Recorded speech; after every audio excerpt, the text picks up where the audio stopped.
Hello dear student, welcome back to the channel. आज हम बात करेंगे यूजीसी नेट जेआरएफ पेपर 1 के एमसीक्यू से रिलेटेड, क्योंकि आपको पता है आपका एग्ज़ाम दिसंबर 2025 में कंडक्ट होने जा रहा है, जिसकी डेट 31 दिसंबर से स्टार्ट होने वाली है। अगर आप UGC net paper 1 paper 2 political science के लिए प्रिपेयर कर रहे हैं तो आप चैनल को लाइक सब्सक्राइब शेयर करें, चैनल से कनेक्टेड रहें और अपनी प्रिपरेशन यहाँ से स्टार्ट कर सकते हैं। ज़्यादा टाइम वेस्ट नहीं करूँगी, let's begin with our question series. आइए देखते हैं हमारे क्वेश्चन आज के क्या हैं। ये जितने भी क्वेश्चंस कराए जा रहे हैं वो जो भी टॉपिक्स आपके एग्ज़ाम में आ रहे हैं पेपर 1 में, उनको ध्यान में रखते हुए कवर किए जा रहे हैं और इससे आपको पेपर पैटर्न समझ में आएगा कि किस तरीके के क्वेश्चंस जो हैं पेपर में कराए जा रहे हैं या आ रहे हैं। आज का हमारा फर्स्ट क्वेश्चन है, निम्नलिखित में से कौन सा गुण शोधकर्ता का नहीं है? निम्नलिखित में से कौन सा गुण शोधकर्ता का नहीं है? One of the following is not the quality of researcher.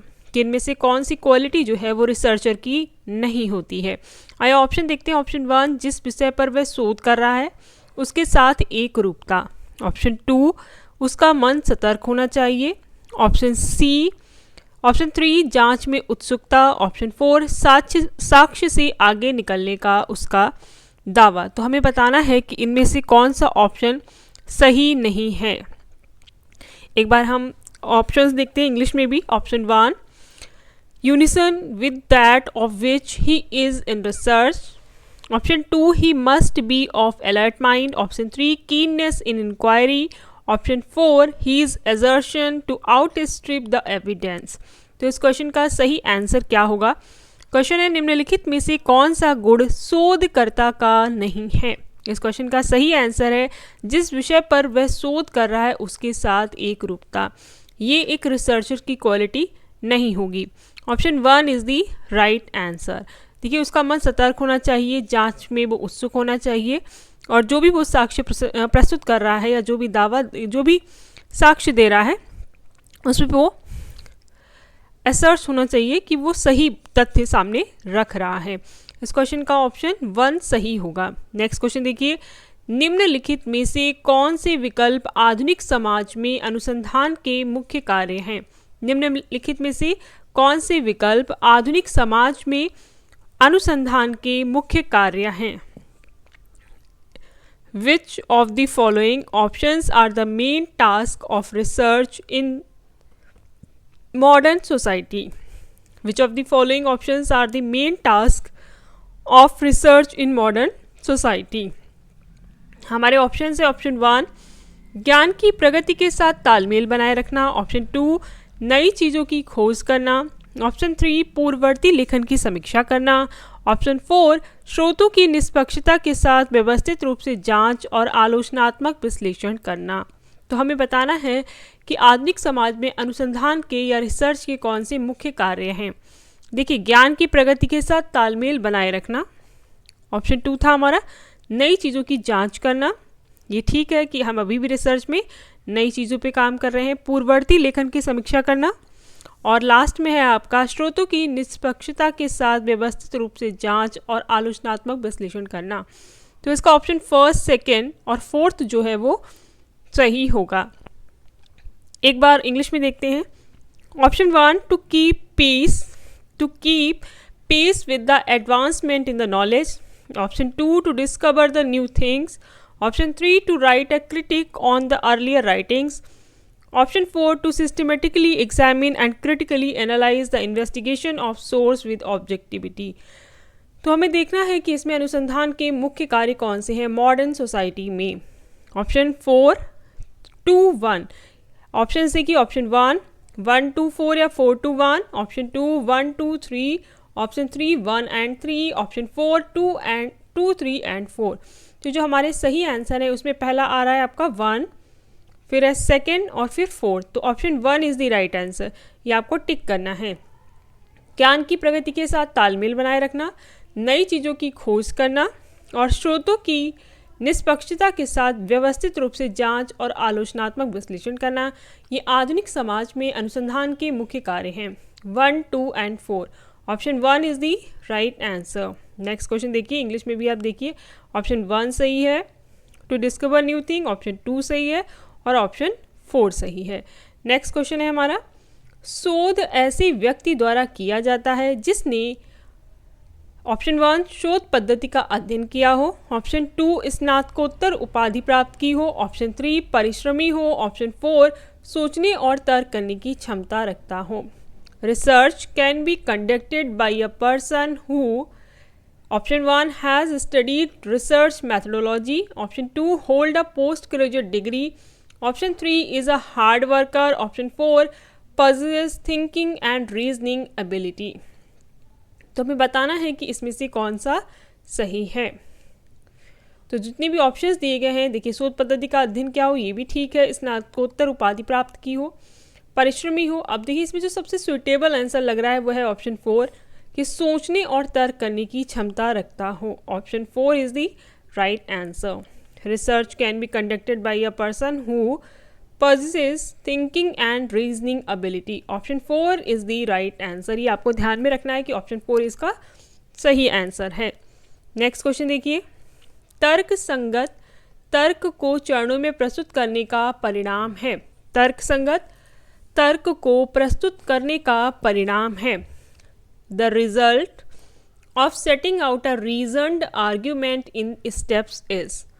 Option है ऑप्शन 1 तुलना यानी कंपैरिजन, ऑप्शन 2 डिबेट या बहस, ऑप्शन 3 इवैल्यूएशन मूल्यांकन, ऑप्शन 4 एनालिसिस विश्लेषण। तो इसका क्या है, the result of setting out a reasoned argument in steps is. इसका क्या सही स्टेप होगा ये हमें बताना है।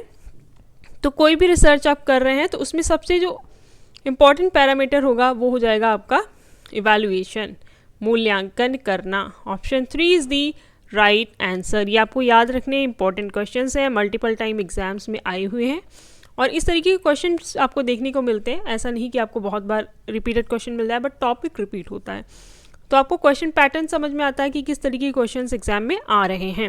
नेक्स्ट क्वेश्चन देखिए, किसी भी शोध की गहराई का आकलन इस आधार पर किया जा सकता है। किसी भी शोध यानी रिसर्च की गहराई का आकलन इस आधार पर किया जा सकता है।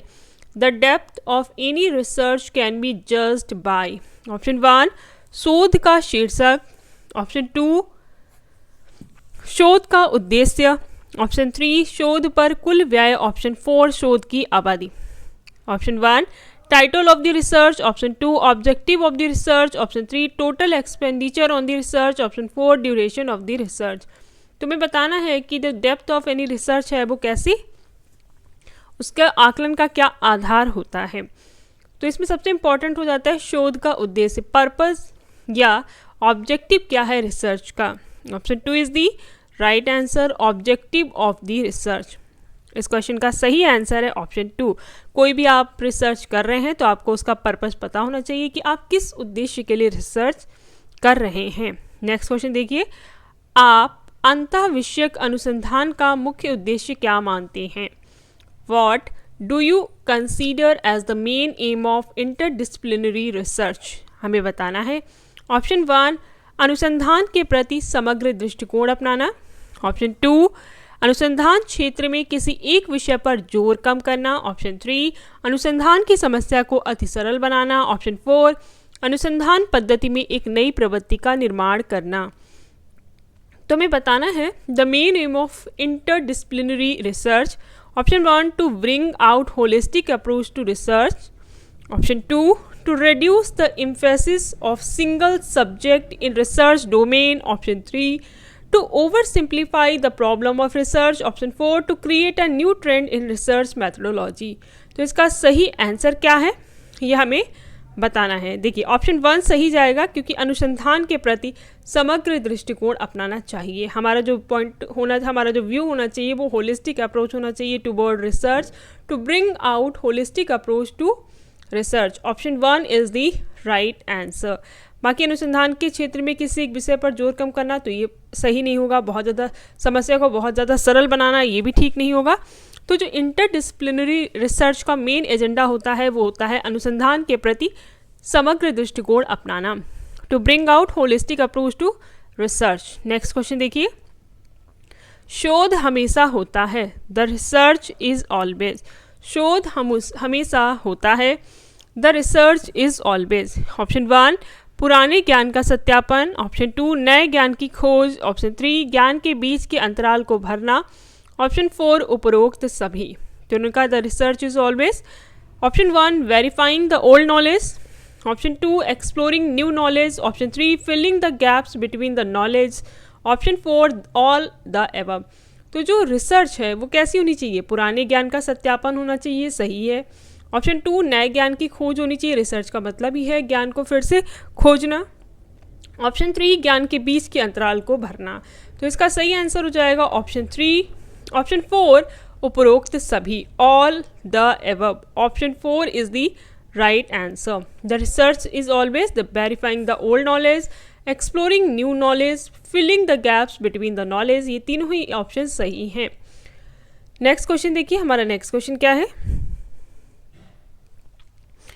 एक अनुभववादी का मानना है कि एन एम्पिरिसिस्ट बिलीव्स दैट, जो अनुभववादी है उनका क्या मानना है। ऑप्शन 1 प्राकृतिक विज्ञान की विधियों को सामाजिक विज्ञान अनुसंधान में लागू नहीं किया जाना चाहिए। ऑप्शन 2 सामाजिक विज्ञान की विधियों को प्राकृतिक विज्ञान में लागू नहीं किया जाना चाहिए। ऑप्शन 3 ज्ञान हमारी संवेदी धारणाओं के माध्यम से आवश्यक हैं। ऑप्शन 4 उपरोक्त में से कोई नहीं। एन एम्पिरिसिस्ट, जो अनुभववादी है, empiricist believes that option 1 natural science methods should not be applied to social science research. Option 2 social science methods cannot be applied in natural research.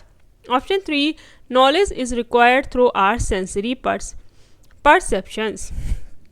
Option 4 none of the above.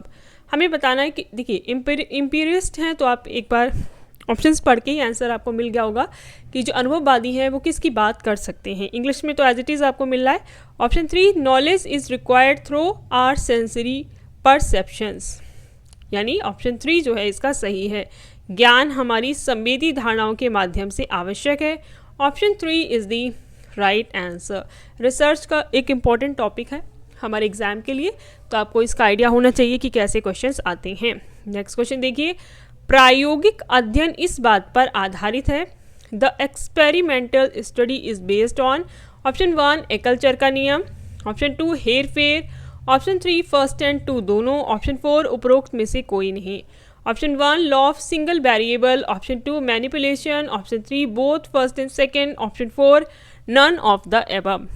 तो इस question का सही answer होगा option 3 1 और 2 दोनों। इसमें law of single variable भी होता है एक्सपेरिमेंटल स्टडी में और मैनिपुलेशन भी होता है। तो ऑप्शन 3 बोथ 1 एंड 2 दोनों ही इसका सही आंसर है। नेक्स्ट क्वेश्चन देखिए, वह दृष्टिकोण जो इस धारणा पर आधारित है कि सामाजिक घटनाओं को कारण और प्रभाव के अवलोकन द्वारा समझाया जा सकता है, उसे क्या कहते हैं। वह दृष्टिकोण जो इस धारणा पर आधारित है कि सामाजिक घटनाओं को कारण और प्रभाव के अवलोकन द्वारा समझाया जा सकता है, उसे क्या कहते हैं। ऑप्शन 1 प्रत्यक्षवाद, ऑप्शन 2 व्याख्यावाद, ऑप्शन 3 गुणात्मकवाद, ऑप्शन 4 इनमें से कोई नहीं। The approach which is based on the assumption that social phenomena can be explained by observing cause and effect is option 1 positivism, option 2 interpretivism, option 3 qualitative, option 4 none of these। तो इन्होंने बोला कि cause और effect, सामाजिक घटनाओं को cause और effect के माध्यम से ऑब्जर्व किया जाए या एक्सप्लेन किया जाए, वो कौन सा दृष्टिकोण होता है। पॉजिटिविज्म तो नहीं हो सकता क्योंकि ये लोग जो दिखता है उसी पर बिलीव करते हैं, प्रत्यक्षवादी थ्योरी है और यहाँ पे गुणात्मक थ्योरी की भी बात नहीं की जा रही है। तो लास्ट ऑप्शन है आपका व्याख्यावाद, interpretivism. Option 2 is the right answer, interpretivism ये इसका सही जवाब है, क्योंकि इसमें हम क्या करते हैं, जो भी घटना होती है उसको कॉज और इफेक्ट के फॉर्म में रिप्रेजेंट करते हैं। Option 2 is the right answer. Thanks for watching till and. अगर आपको लेक्चर्स पसंद आ रहे हैं तो आप चैनल को लाइक सब्सक्राइब शेयर करें, चैनल से कनेक्टेड रहें और अपनी प्रिपरेशन यहाँ से स्टार्ट कर सकते हैं। Thanks for watching till and.